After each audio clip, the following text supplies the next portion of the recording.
Hey guys, this is the Loudness War. Have you ever noticed how with some albums nowadays, if you listen to them on a really good pair of headphones, it doesn't sound that much better than on a not so good pair of headphones? Well, there's a reason behind that. The Loudness Wars, as they're called, came to a peak in 2008 with the release of Metallica's album Death Magnetic.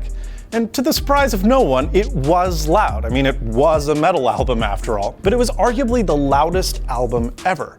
And that wasn't really a good thing. So what do we mean by loud? Well, of course, there's the volume that you listen to the song at, which you have control of, but we're talking about the overall level of the song, as mixed by the producer. The Loudness Wars actually date all the way back to the 40s and 50s, when radio DJs were actual disc jockeys. Now, today, radio playlists are predetermined. But back in the day, the DJ would pick their own playlists, and this meant going through their stacks of vinyl records.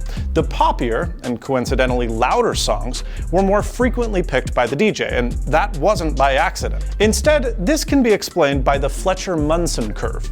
This curve is a measurement of how the human ear perceives different frequencies at different volumes. So, for example, when you listen to a song at a lower volume, the higher frequencies will be more pronounced compared to the lower frequencies, aka the bass. But if you listen to the same song at a higher volume, both the highs and the lows are perceived equally, and they tend to sound much better. I mean, that does make sense, right? When you hear your favorite song, you want to turn it up. Well, producers and audio engineers started to try and exploit that by mixing their albums a little bit louder than the competitors. But of course, this prompted other producers to do the same, and so on and so on and so on. The way that audio engineers achieved this was through a technique called compression. So here's what a song that hasn't been compressed sounds like.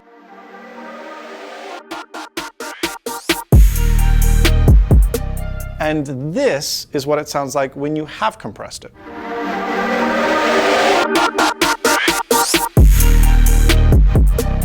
While lowering the loud parts might seem counterintuitive, it means that the track as a whole can get louder. And remember, louder is good. So mission accomplished, right? Well, there is one big drawback to mixing just for loudness, and that is sacrificing dynamic range. Those soft and loud parts that get compressed, that's what makes music dynamic, airy, spacious. Imagine how lame Bohemian Rhapsody would sound if the entire song was the exact same level throughout. How would that sound? I'm just a poor boy, nobody loves me. He's just a poor boy from a poor family. Spare him his life or his...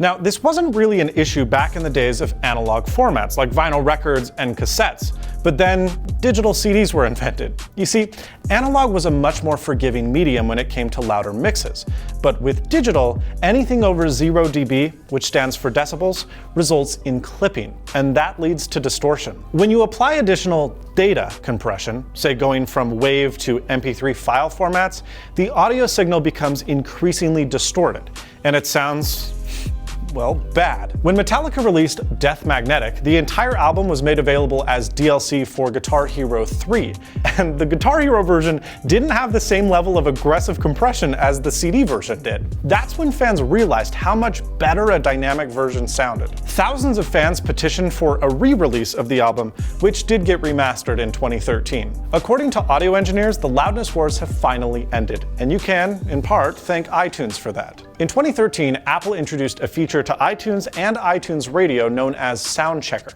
which was an algorithm that attempted to normalize the overall volume of each song to be relatively consistent track to track. And as a result, there was no longer a big advantage to mix a song strictly for loudness. Now, most streaming services, such as Spotify, operate similarly. I wouldn't say it's entirely fixed though, because while there are modern albums that are mixed amazingly well, like Daft Punk's Random Access Memories, other albums still seem too distorted. Part of the problem, I think, is that albums are often mastered for the devices that they're expected to be played back on. And when people play music through their crappy iPhone speaker and AirPods, well, albums are mastered accordingly.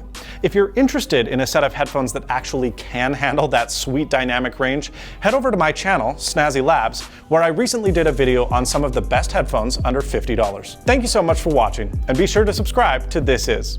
Just because the Loudness Wars are over though, doesn't mean that Matt's crappy music selection is fixed. Wow!